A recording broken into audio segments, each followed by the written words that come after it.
السلام علیکم۔ رزق اور پیسہ، انسان ان دونوں چیزوں میں آ کے بہت اللہ سے دوری بن جاتی ہے۔ یہ دونوں چیز ایسی ہیں جو انسان کو اللہ سے غافل کر دیتی ہیں۔ بہت سے انسان یہ سوچتا ہے کہ میں اتنی محنت کر رہا ہوں اور میں وہاں اس مقام پر تک کیوں نہیں پہنچ پاتا جتنی محنت یہ کر رہا ہے یہ پہنچ گیا، یا میرے اندر کیا ایسی کمی ہے جو مجھے اللہ پاک اتنا دولت یا پیسہ نہیں دے رہا جو اتنا سامنے والے کو دے دیا۔ تو ہمارے دماغ میں سوال آتے ہیں کہ ہم ایسے کیوں، اللہ پاک ہوتا ہے کہ ہمارے پاس رزق اتنا نہیں ہے، یا وہ اس کے پاس زیادہ کیوں ہے، یا ہمارے پاس کم کیوں ہے، یا پھر ہم اتنی بہت سی، تم دیکھو بہت محنت کرتے ہیں، مزدوروں کو دیکھو کچھ بھی نہیں کما پاتا ہے، بہت سا پورے دن بیٹھا رہتا ہے، تھوڑا بہت اپنا دماغ لگاتا ہے اور اس سے زیادہ کما لیتا ہے۔ تو دیکھیے، سب سے پہلی رزق جو ہے یہ ہماری آزمائش ہے۔ اللہ پاک نے کہہ دیا میں تمہیں ضرور آزماؤں گا، بھوک سے، پیاس سے، اولاد سے، کھانے میں کمی کر کے، صحت سے، اللہ پاک ضرور آزمائے گا۔ تو اگر جب ہماری آزمائش ہوتی ہے پیسے سے، تو جو غریب ہوتے ہیں وہ ہمیشہ ان کے اندر ایک گناہ اللہ سے، اگر جو ان کو قربت ہے، اگر جو ان کو اللہ سے محبت ہے تو وہ اس پہ راضی ہوں گے، صبر کر لیں گے، لیکن وہ بہت کم ہے نا، بہت کم۔ زیادہ تر کیا ہوتا ہے، کسی نہ کسی سے انسان کلسنے لگتا ہے، اپنے ریلیٹیو سے، یہاں تک کہ اپنے جو سگے بہن بھائی ہوتے ہیں ان میں بھی اگر جو کوئی اوپر زیادہ نیچے اوپر ہو جائے تب بھی آپس میں تھوڑا سا یہ بات آ جاتی ہے۔ تو انسان کے اندر یہ چیز ہوتی ہے سب سے زیادہ کہ میرے پاس نہیں ہے، اس کے پاس کیوں ہے، اس کے اندر حسد آ جاتا ہے۔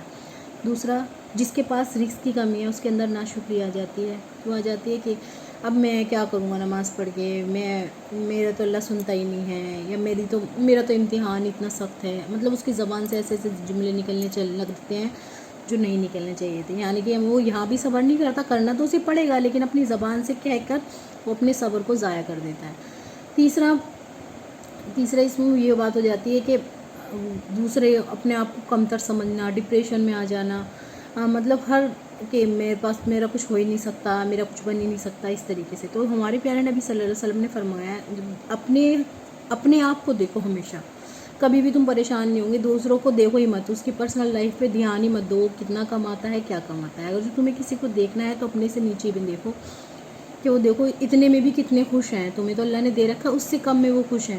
اور اگر جو تمہیں دیکھنا ہی ہے کسی امیر کو تو اسے دیکھو جو تم سے سب سے زیادہ صدقہ و خیرات کرتا ہے، کہ تمہارے دل میں آئے کہ اللہ پاک اگر جو تو ہمیں بھی دے تو ہم اس سے زیادہ کریں۔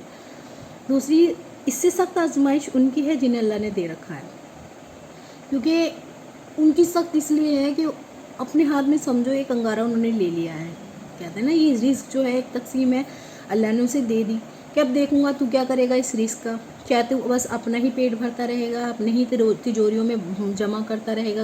گا، یا پھر تجھے دیا ہے تو جیسے تم لوگوں کے بیچ میں پیدا ہوئے تم لوگوں کے بارے میں سوچو گے۔ لیکن زیادہ تر اگر جو کسی کو رزق اللہ پاک دیتا ہے وہ خود ہی اپنا ہی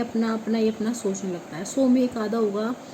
جو یہ سوچے گا کہ اللہ پاک نے رزق مجھے دیا ہے تو مجھے بہت بڑی ایک اپورچونیٹی دی ہے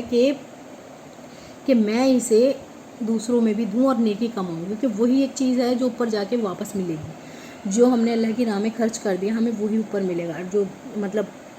اور جو ہم نے اپنے بارے میں سوچا تو اپنے بارے میں تو سبھی سوچتے ہیں، غریب بھی سوچتا ہے اور امیر بھی سوچتا ہے۔ دوسرا، اس کے اندر گھمنڈ آ جاتا ہے، تکبر آ جاتا ہے، زیادہ کی حوش آ جاتی ہے کہ اور زیادہ وہ سود کے اس میں پڑ جاتا ہے۔ وہ سود لے گا تو وہ یہودیوں کا دوست ہو جاتا ہے، بینک کا سارا جو سسٹم ہے یہودیوں کا ہی ہے، وہ اپنے مسلمان بھائی کو نہیں دے گا، وہ ان کو دے گا، خوشی سے دے گا، کیونکہ سود لے رکھا ہے، اب اس کو تو بیاج یہ انٹرسٹ وہ دینا ہی پڑے گا، کہ بھائی ورنہ تو اس کی جو ساری پراپرٹی ہے وہی ضبط ہو جائے گی، اس میں وہ خوشی سے دے گا لیکن کسی غریب کو نہیں دے گا۔ تیسرا،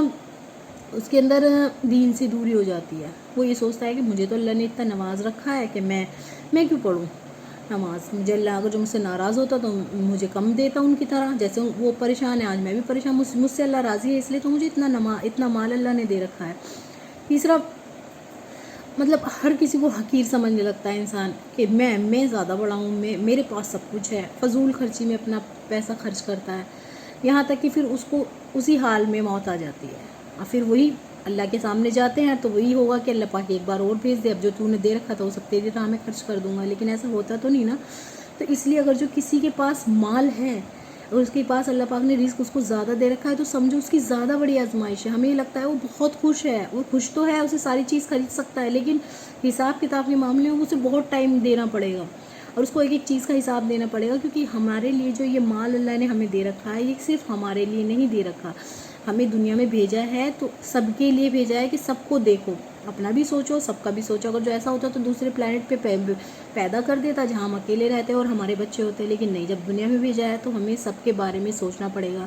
تو اس لیے جو یہ سوچتا ہے ہمارے پاس رزق کم ہے تو سمجھو سی آزمائش تھوڑی ہے، لیکن جس کے پاس زیادہ ہے تو سمجھو بہت بڑا ایک انگارہ اس نے اپنے ہاتھ میں لے رکھا ہے. اگر جو اس نے اس کو صحیح طریقے سے یوز نہیں کیا وہ صحیح جلا کر راکھ کر دے گا. یہ پیسہ اس کے ہی سارے اعمالوں کو جلا کر راکھ کر دے گا. تو اس لیے ہمیں سوچنا چاہیے کہ اللہ پاک کم ہے تو صبر کریں، اور اگر جو زیادہ ہے تو بالکل جیسے تو نے کہا ہے اس حساب سے چلیں، اس حساب سے بالکل اپنا آپ کو رکھیں.